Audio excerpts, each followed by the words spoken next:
அதாவது மதுரை ரயில்வே ஸ்டேஷனில் தான் படுத்துருக்கோம், தூங்கியிருக்கோம். இங்கே எல்லாமே இருக்கிறதெல்லாம் இங்கே ஜங்ஷனுக்கு கூட்டு போய் வேலைக்கு கூட்டு போகணும்னு சொல்லிட்டு ஆர்யா படம் ஷூட்டிங் கூட்டு போனாங்க. ஷூட்டிங் போய் கிட்டத்தட்ட ஒரு 20 நாளைக்கு மேலே மண்டபம் சார், ராம்நாடு மண்டபம் தான் கூட்டு போனாங்க. கூட்டு போய் கிட்டத்தட்ட ஒரு 10 நாள் சாப்பாடு இல்லை, எதுவுமே இல்லை. ஏர்வாடி தருகில் தான் தங்க வச்சாங்க பாதி பேர். அதுக்கப்புறம் ரூம் பிடிச்சாங்க, வெளியில் தங்க வச்சாங்க, மண்டபம் பிடிச்சாங்க. கிட்டத்தட்ட 23 நாள் ஆச்சு. இதுவரையும் சம்பளம் கொடுக்கல, எதுவுமே கொடுக்கல. கிட்டத்தட்ட 100-150 பேர் இருக்கும். 150 பேரில் ஒருத்தவங்களும் பாதி லேடிஸ் இருக்காங்க. பாதி லேடிஸ் வந்து சாப்பாடு இல்லாமல் பட்டினி இல்லாமல் பசிமா தான் வெளியூர்லேருந்து வந்துட்டாங்க. அவங்க காசு போட்டே வந்துட்டாங்க. இதுவரையும் காசு கேட்டதுக்கு அவங்க மேலூர் பாண்டிச்செல்விங்க தான் மேலூரில் இருக்காங்க. பாண்டிச்செல்வி இதுவரையும் 100 பேர் இருக்கும். யாரும் காசு கேட்டால் காசும் கொடுக்கல, ஃபோன் எடுத்தால் ஃபோன் எடுக்கல. ஸ்டேஷன் போய் ஸ்டேஷன்லேயே கம்ப்ளைண்ட் கொடுத்தா நாளைக்கு காலையில் 10 மணிக்கு வர சொல்லி சொல்லியிருக்காங்க. இவரும் எந்த ஆக்ஷனும் எடுக்கிற மாதிரி தெரியல. நாங்கள் மட்டும் இல்லை, கிட்டத்தட்ட ஒரு 1000 பேர் எவ்வளோ பேர் இருக்காங்க இதே ரயில்வே ஸ்டேஷனில். அவங்களோட எய்ம் என்னென்னா, யார் ரோட்டில் படுத்துருக்காங்களோ அவங்கள கூப்பிட்டு போகணும். யார் கேட்டால் நீ யார்கிட்ட வேணாலும் கம்ப்ளைண்ட் பண்ணி எங்கே வேணாலும் போ, நான் என்னால் முடிஞ்சதை நான் பார்த்துக்கிறேன். எவ்வளோ பணம் தரேன்னு சொல்லியிருந்தாங்க? ஒரு நாளைக்கு 400 ரூபா சார். ஒரு நாள் 400 ரூபா தரேன்னு சொல்லியிருந்தாங்க. இது வரைக்கும் 400 ரூபா தரேன்னு சொல்லியிருந்தாங்க. இது வரைக்கும் எதுவுமே கொடுக்கல. ஃபோன் அடித்தா ஃபோன் ரெஸ்பான்சிபிள் இல்லை. அந்த நம்பர்லேருந்து கூப்பிட்டாலும் ரெஸ்பான்சிபிள். என்ன ரோல் நடிச்சீங்க சார்? ஜூனியர் ஆர்டிஸ்டாக நடித்தோம். ஜூனியர் ஆர்டிஸ்ட்னா பால்கோடை எடுக்கிற சீன். அதாவது பால்கோடை எடுத்து சாமி ஊர்வலம் போகணும். அதுவே கோயில் திருவிழா சீனே வந்து கிட்டத்தட்ட ஒரு 14 நாள் பண்ணோம். 14 நாள் பண்ணி எல்லாமே முடிஞ்சு, ஷூட்டிங்கும் முடிஞ்சு. 28ஆம் தேதி முடிஞ்சு அங்கேருந்து வந்தாச்சு. வந்ததுக்கப்புறம் சம்பளம் தரேன்னு சொன்னால் அவரை கேட்டால், டேரக்டரை கேட்டால் நீங்கள் வந்து யார் கூட்டம் வந்தாங்களோ அவங்கள்ட்ட வாங்கிக்கோங்கன்னு சொன்னால், அவர்கிட்ட கேட்டால் நான் காசெல்லாம் போட்டு விட்டு எப்பயும் முடிச்சிட்டேன், எங்கள்கிட்ட ஏன் கேட்குறீங்க அப்படின்னு அவர் சொல்கிறார். யார்கிட்ட போய் கேட்கறன்னு தெரியல. கேட்டால் அவங்க என்ன சொல்கிறாங்க, அடிக்கிறதுக்கு என்னால் முடியும், உன்னால் என்ன பண்ண முடியும் பண்ணிக்கணும், எங்கே வேணாலும் போ, நான் பார்த்துக்கிறேன், என்னால் பேச முடியும், நீ யார் அப்படின்ற மாதிரி பேசுகிறாங்க. எங்களுக்கு ஒரு ஆளுக்கு வந்து 5000 ரூபாய் எடுத்து சார். இப்போ டைரக்டர் யார் பார்த்தீங்க? டைரக்டர் வந்து மலையாள டைரக்டர் சார்.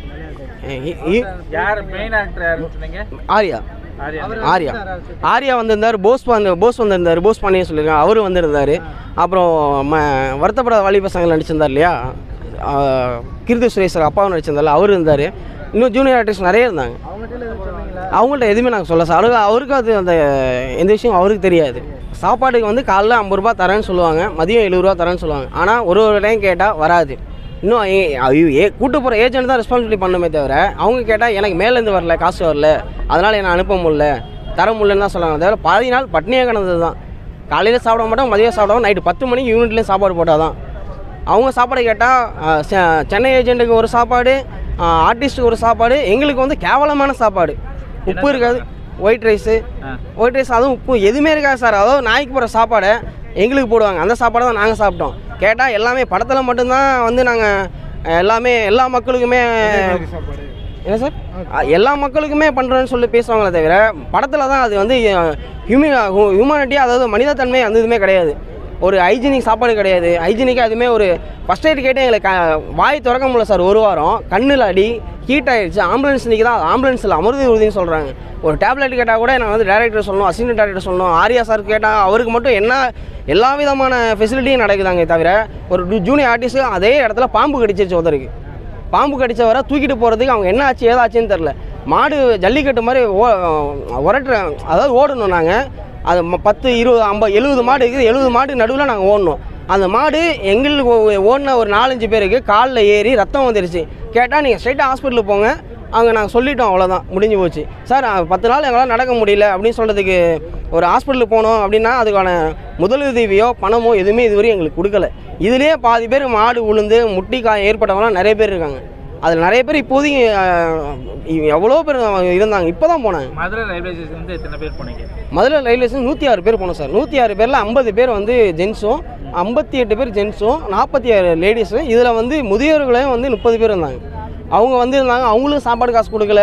சாப்பாடு கேட்டால் நான் தரேன்னு சொன்னேன். அவங்களுக்குமே இதுவரையும் முழுமையான சம்பள காசு போகல, சம்பளமும் கொடுக்கல. கேட்டதுக்கு அங்கேருந்து ஏர்வாடியிலேருந்து அவங்களுடைய சொந்த காசை வாங்கிட்டு அவங்க வீட்டிலேருந்து அனுப்பிவிட சொல்லி விட்டால் போதுன்ற ஒரு பட்சத்தை தான் ஓடினாங்க. இது யாருக்கு தெரியுமா தெரியாதாங்க. இதை கேட்டால் அவங்க ஒரே வார்த்தை சார் சொல்கிறது, நீ யார்ட்ட வேணால் பேசு.